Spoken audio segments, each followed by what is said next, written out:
Hey everybody, thanks for joining us.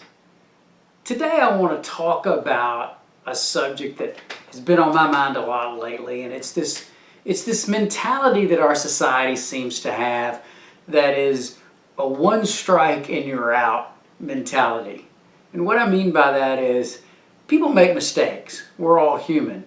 But it seems in today's world, especially in our country, the new justice that we seem to partake in, the new justice we think is appropriate, is that when a person makes a mistake, we're supposed to punish them.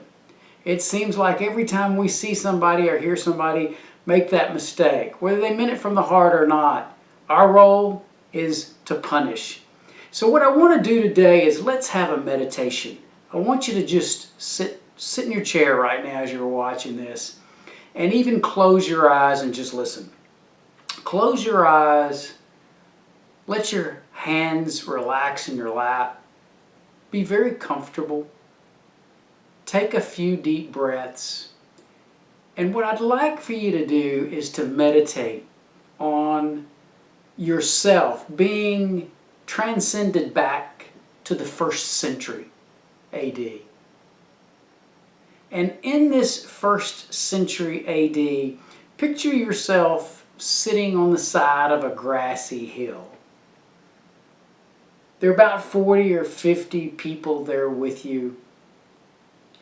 It's a clear day. You're very comfortable as you sit on the hill. The sun's out, but it's not too hot. You feel a little breeze wisp across your cheek. And it's really, you could hear a pin drop quiet. You're listening to a speaker. The speaker has just told a story about a man who had 2 sons. And the younger son went off and took his inheritance now while his father was still alive, and went and squandered on some pretty wild and despicable living. And when he found himself starving, he decided to come home.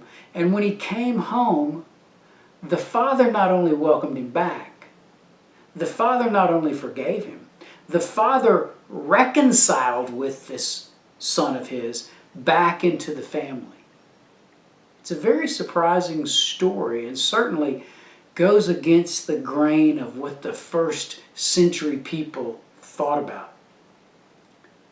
And we're startled a little bit as we hear this story about this son being reconciled, but at the same time, we receive joy because what a happy thought that he's now back in his family. And the next story we hear from this speaker, he looks at you and locks into your eyes, just you and him, even though the other people are there. And he says something that's quite contrary to what many believed back then. He said, love your enemies. Pray for those who persecute you. Love your enemies. Think and meditate on what that means.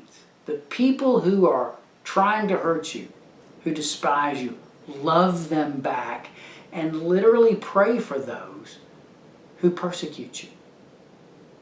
And as you hear those words, you know he's talking to you. And this conversation on the side of this hill with 40 or 50 people, and even though they're listening intently too, has become very personal between you and the speaker. It's become very intimate between you and the speaker. And you understand that as Jesus is telling you these things, he loves you dearly. And what he's telling you is not only good for society, it's good for you personally. He says, love your enemies.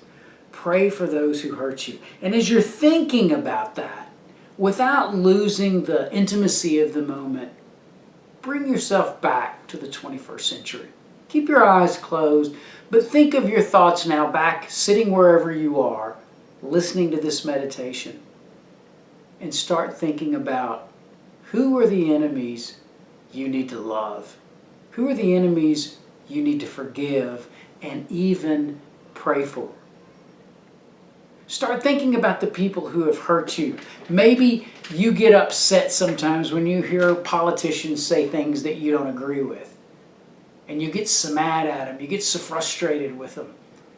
that they really are like an enemy, and you need to pray for them. Maybe they've made a mistake, and rather than judge them into some punishment, we need to forgive them. Think of famous people, maybe actresses or athletic figures, who certainly make their own share of mistakes. And we're so quick to judge. We're so quick to kick them to the curb. Maybe they need our prayers now more than ever. Or maybe that list of enemies needs to start with a neighbor or even a family member. As you're thinking about that list, spend some time now thinking about who you need to forgive, who you need to love, and who you're going to pray for. As always, I'd like for you to be inspired by this little broadcast, be inspired by this message. And hopefully this will give you an idea that once you turn this off and once it ends, you'll be able to sit and continue to meditate in the moment about what we talked about. So until next time, don't forget to follow us on Twitter. Don't forget to go to MikeVanVrankenMinistries.org. See us on Facebook. We want to help you any way we can. We'd love to take your prayer requests. And until the next time, remember, God loves you so much. Keep smiling. Enjoy life. Be filled with the peace of Jesus.